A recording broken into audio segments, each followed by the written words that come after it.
Сайн байцгаана уу. Өнөөдөр 3 дугаар курсын уран зохиолын хичээл зохиолын сэдв утга санааг тодорхойлох гэдэг хичээл үзнэ. Бидний суйрлах зохиол бол Лодонгийн төдвийн оройгүй сүм юм. За тэгэхээр хэдүүлээ эхлээд зохиол хичээлээ үзэхээс өмнө оройгүй сүмийг нэг эргэн саная. Гэхдээ өмнө нь оройгүй сүмийг унших даалгавар өгсөн байгаа. Тэгэхээр довчхон ямар үйл явдаг болдог вэ гэдгийг эргэн саная. За аргагүй эрхийн даянч буюу эхлэл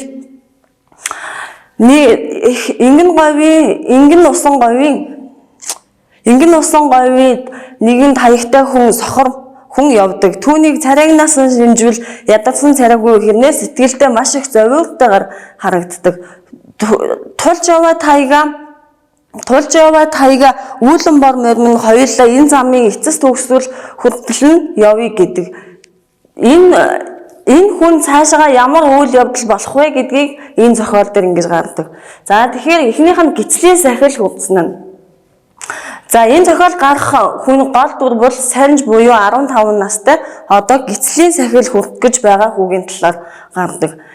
Санжийн аав нь сайн зогт гэдэг, ээжийн цэндэ гэдэг. Хоёулаа буян залбирах хийдийн гадна талаар байлан түүж идэж яваад танилцсан. Хэрвээ хизээ нэгэн цагт бурхан надад хүүд төрүүлж өгөх юм бол би хүүгээ буян залбирах хийдэд заавалчгүй шав оруулж лам болгоно гэснийхаа хүслээр хүүгээ чамчиг гэлэнд шав болгож оруулдаг. Тэгээд Санж 4 настайдаа убааш сахил хурдж 7 настайдаа банд сахил хурдан одоо энхүү 15 настайдаа гислийн сахил хурдгийг олон ламдрын өмнө зогсож байгаа нэ. За хоёр буюу эрэлт гарсан мөргөлчд далай ламд мөргөж үрийн хотог гуйхаар явж байгаа отгон хүүхэн болон түүний нөхөр хархуу өвчин зовлондоо баригдсан үлзий бас ямар явах зорилгогүй хэрнээсээ энд хэрэг төвхт орооцолдож байхаар явъя гэж зориулсан бүх магна мөн Санжийн багш гэлэн чаймчиг нар мөргөлт далай ламд очиж мөргөхөөр аян замдаа гарна. Гэлэн чаймчиг тусгай нэгэн зорилготой явсан боловч түүнийгээ хинт ч хэлэхгүй явдаг. За тэгээд дараагийнх нь энэ үед төвдрөө айхдах тусам аюул занал их болж төвдчүүд бурхан номын орон гэдэг хэрнээсээ зам зуур яваа хүмүүсийг тэр мэдгсөх байсан, тонуулчод явах гэх мэт тийм аюул тулгарч байсан. Отгон хүүхний нөхөр хархуу уулын хавцал ирмгээр явж байгаад морьтой найтаагаад морьтойгоо цуг нисчний улмаас отгон хүүхний нөхөр нас баржээ. За зорилгын газраа очиж Брэвийн хийд буюу гомон дацанд Санж шав болон лүгдэн жуна гэдэг ламд шав болон суудаг. Энэ ирсэн чамчиг гэлэнгийн бас нэгэн хүсэл боловч цаана дахиад нэгэн тусгай зорилго байсан. За дараагийнх нь золиос нь гасан сүжигдсэн. Далай ламын насыг нь угсгаж насны цүвийг нь нарилгахын тулд нэгэн иргэнийг золиос нь гаргадаг. Түүний тал нүрийг нь хараад бодож талыг нь цагаанаар бодно. Гартан сарлын сүүл бариулаад нэг давцан дээр гаргана. Хажууд нь нэг лам зогсоо хоёул шоо орхин шооных нь дийлэг басан хүн буюу лам. Хэрвээ лам ялах юм бол золиос нь гарч байгаа хүн үе мөрний тийш зүхтаж одно. Цаашаага тэр нутгаас бүр хис сурггүй алга болж цаашаа өөрийнхөө амийг бодож явна. Ингэснээр далай ламын нас нь угсан гэж үздэг байжээ. Тэгээ бас нэгэн үйл явдал болсон нь Зоохоо багшийн шаарилт мөрөгчгөөд отгон хүүхэн үрийн хотог гуйгаад үлзий бие илаач шулаач гэж гуйхаар явахдаа үлзий заваар мөрөндөөгүй завтай яваад уснаас их айдаг тул завин дээрээ нас унцъя. Түүний нүдэн нээлттэй гараа дэлгэж алтан татсан минь гэж хэлэн нас унсан. Энэ бурхны шашинд үзэхдээ хэрвээ нүдэн нээлттэй гараа ингээ алдсан байх бол хойноос ямар нэгэн хүн дахиж өнгөрнө гэж үздэг юм байна. Харин алтан татсан минь гэж хэлснийг бодоход ямар муу санаагүй өгсөн байж магадгүй гэд түүний багш нь чамчиг гэлэн юу оршуулжээ.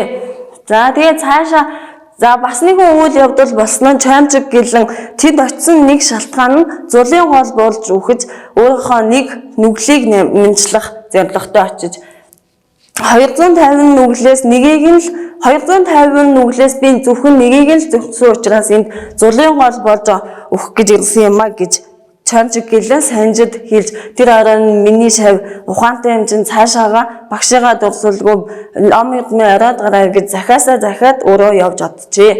За багшаасаа хойш чамчиг гэлэн нэгэн шавар байшин суух болсон бөгөөд нэг өдөр 16 өдрийн мацаг барих ёстой. 16 өдрийн мацаг барвал хувиргуудын нүгэл хилэнцэн арилна гэж үздэг учраас 16 өдөр мацаг байдаг. 15 дахь өдөр нь санжийн дотор нь муухай гэж илгэн дээр нь өвдөж тиссэн боловч маш их тиссэн боловч үнэхээр чадалгүйгээр ухаан алдаа унжээ. Түүнийг найзууд нь гэртэн аваачиж багш лам лүгдэн жунаад аваачиж үзүүлэхэд 9000 голсон байна. Сүнсэн тинж одсон байна. Сүнс нь ар Монгол руугаа явсан байна. Тийм учраас ирэх гэж маш хэцүү байна гэд олон засал ном гүрэмд орм уншсан боловч түүний би ерөөсөө сэргсэнгүй байсаар бас нэгэн Марам бод очижээ. Марам олон төрлийн эм найруулж өгсөн боловч мөн санжийн бие дээрсэнгүү харин би эдгэрээд зүгээр болохоор таны тусыг хариулна мөн таны энэ Марам бие чидээс чинь сурахыг маш их хүсэж байна гэд тэгээ мөн гэрийн зүг явжээ.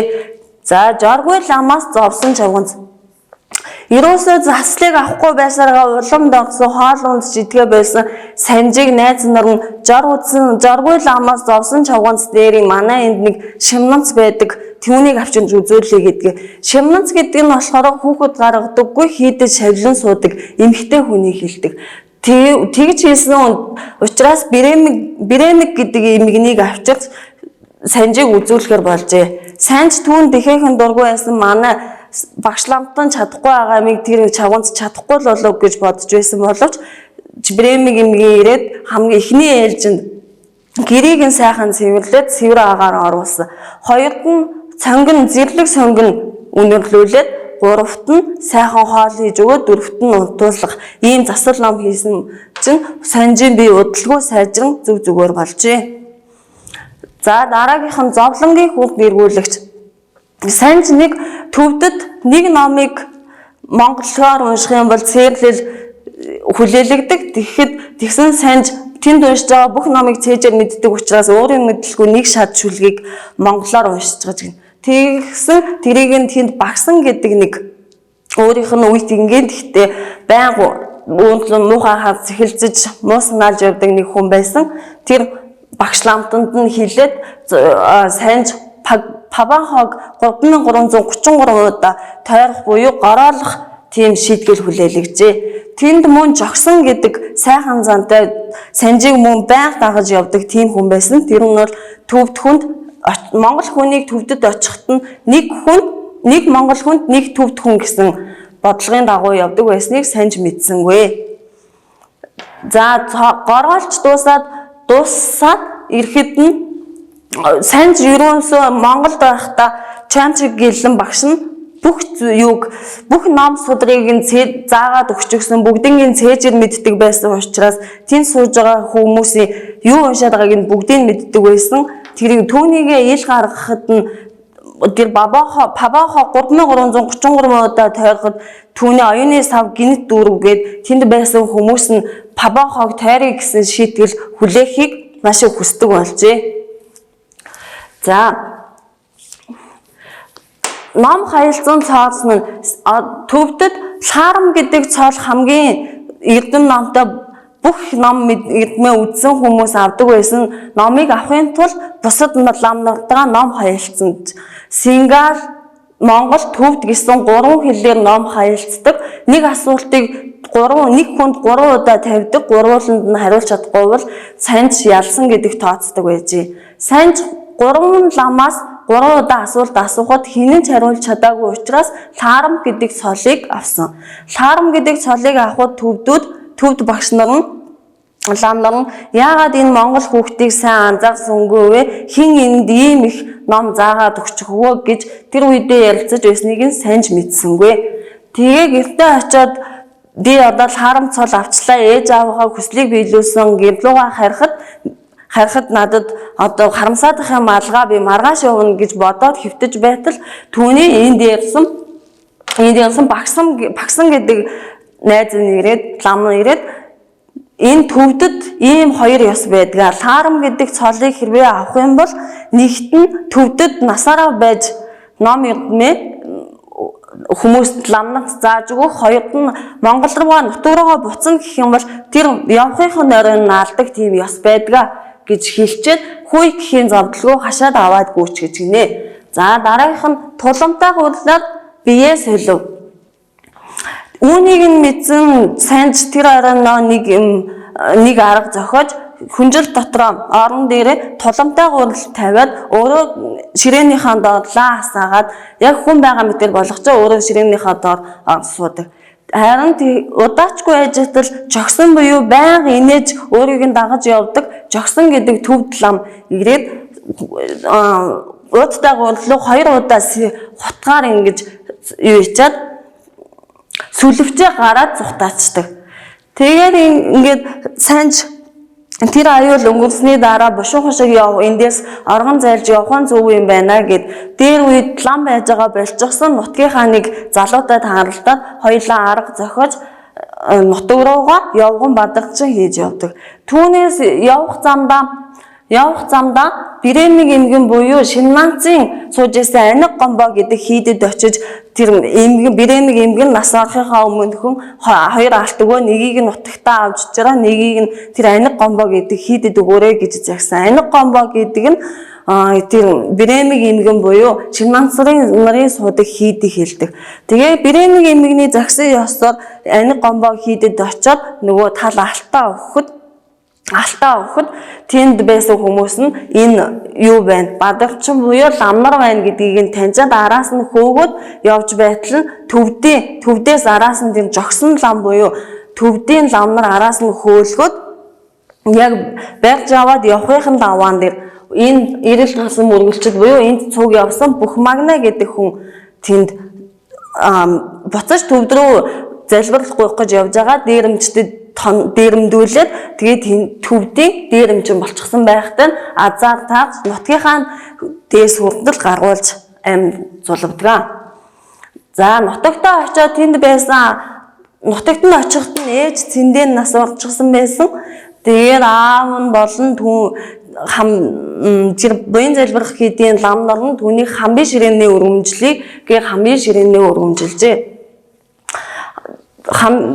Нэг удаа аав тэнд манц гэдэг цай тэргүүтээ боо оруулаад хийдийн ламнараас ээжийнхаа гэгээн дурсгалд зориулж ном хурахыг хүсдэг. Тэгээд сайн сууж байхдаа энэ манц цай эднэр бол ээжийн минь хойт ямар ч хэрэг болохгүй шүү дээ. Харин ингийн оронд аавынхаа сэтгэлийг тайлбарлуулах гад орон хийдийн суурь тавья, сүм хийд барья энэ нутагта манай нутгийн сүм хуужиж муудчээ гэд суурь тавьдаг. Тэгээ суурийг тавиад оройг